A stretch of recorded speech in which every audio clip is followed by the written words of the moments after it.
फुले शाहू आंबेडकरी विचारांचा साहित्याचा प्रवाह हा प्रखर सामाजिक जाणीवेचा जीवन प्रवाह आहे। मानवी प्रतिष्ठा या श्रेष्ठ मूल्यावर निष्ठा असलेल्या वैचारिक आंदोलनातून या साहित्याचा जन्म झाला, असे भारतीय बौद्ध महासंघाचे राष्ट्रीय उपाध्यक्ष शांती स्वरूप बौद्ध यांनी सांगितले। कल्याण पूर्वेतील दादासाहेब गायकवाड मैदानात समता विचार मंचच्या वतीने आयोजित केलेल्या फुले शाहू आंबेडकरी साहित्य संमेलनाच्या उद्घाटन प्रसंगी शांती स्वरूप बौद्ध बोलत होते। कल्याण पूर्वचे आमदार गणपत गायकवाड यांच्या प्रमुख उपस्थितीत संमेलनाचा शुभारंभ झाला। शनिवार रविवार अशा 2 दिवस आयोजित केलेल्या या साहित्य संमेलनात जिजाऊ प्रतिष्ठानचे पुरुषोत्तम खेडेकर, विजय मेश्राम यांच्यासह साहित्य क्षेत्रातील अनेक मान्यवर उपस्थित होते। फुले शाहू आंबेडकरी साहित्यापुढील आव्हाने, बहुजन समाज बहुसंख्याक असूनही बहुजनांचे राजकारण विफल का, ते सफल कसे बनेल, उच्च शिक्षण, उद्योग आणि व्यावसायिक क्षेत्र हेच उपेक्षितांच्या प्रगतीचे मार्ग अशा विविध विषयांवर परिसंवाद आयोजित केले होते। संमेलनाचे स्वागताध्यक्ष गणपत गायकवाड यांनी समाजाचे वास्तव दर्शन घडविणारे, याबरोबरच दलित समाजाला नवनिर्वाचित समाज जीवनासाठी मार्गदर्शन करणारे साहित्य म्हणून सद्यस्थितीबद्दलही ते म्हणाले। लोकप्रतिनिधी आपापल्या परीने विकास कामे करीत असतात, पण लाचखोर अधिकाऱ्यांमुळेच अनेक विकास कामे लालफितीत अडकली असल्याने त्यासाठी लेखक, साहित्यिक, लोकप्रतिनिधी यांनी सत्य समाजासमोर आणले पाहिजे, अशा या साहित्य संमेलनाचा हेतू हाच असल्याचे गायकवाड यांनी सांगितले। Bureau report, India TV news. या आंबेडकरी जनतेने मला जो सन्मान दिलेला आहे, आज महाराष्ट्राच्या विधानसभेवरती एक मला सर्वसामान्यातून निवडून आपण बसवलेला आहे। मी कधीही तुम्हाला आपलं समजतो आणि मी आपला आहे असं समजतो।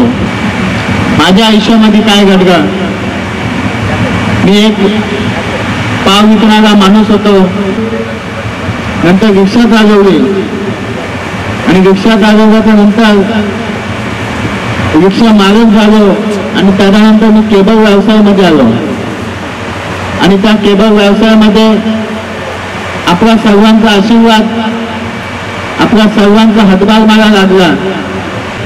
त्या साहित्य संमेलनामध्ये मोठी मोठी लोक आहेत बोलणारे, माझा अभ्यास कमी आहे, पण मी जेवढं बोललो आपण शांततेने ऐकलं त्याबद्दल मी आपल्या सर्वांचा आभारी आहे।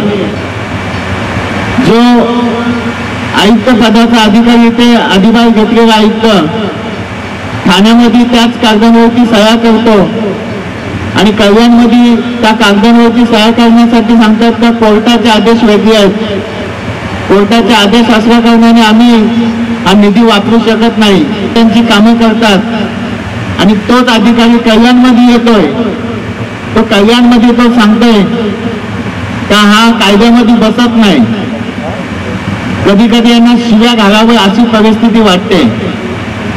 तर ठाण्यामध्ये यांचे बाप बसलेले आहेत का यांचे जावई होते, त्यांचं त्यांनी काम पास केलं आणि कल्याणमध्ये कोणी यांना बोलणारं नाही, म्हणून कल्याणात तेच पेपर तेच कायद्याच्या अधिकाराने वेगळे दाखवतात। मागच्या वर्षी एका अधिकाऱ्याने माझ्यावरती गुन्हा दाखल केला होता बॅनरच्या बद्दल।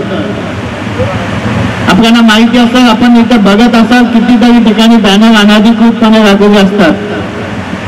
ज्या टायमाला माझे बॅनर लागतात त्या टायमाला त्यांना कोर्टाचे आदेश दिसतात, पण त्याच वेळी दुसऱ्यांचे बॅनर लागतात त्या टायमाला त्यांना कोर्टाचे आदेश दिसत नाही। यापुढे राजकारणात असो नसो, पण मी आंबेडकरी जनतेचा संते असेल। आता क्रांतिबाज ज्योतिराव फुले काय म्हणाले न्यायमूर्ती रानडेला,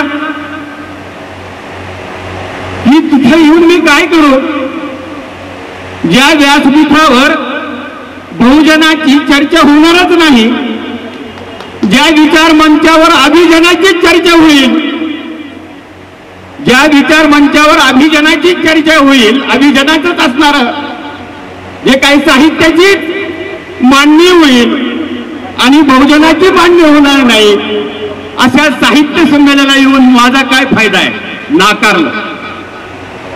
महात्मा फुलेंनी न्यायमूर्ती रानडेचं आमंत्रण नाकारलं मित्र। अखिल भारतीय मराठी साहित्य संमेलन होते या महाराष्ट्रामध्ये, मराठी हा शब्द टाकून अखिल भारतीय मराठी साहित्य संमेलन होत आहे. त्या व्यासपीठावर कधी बहुजनाच्या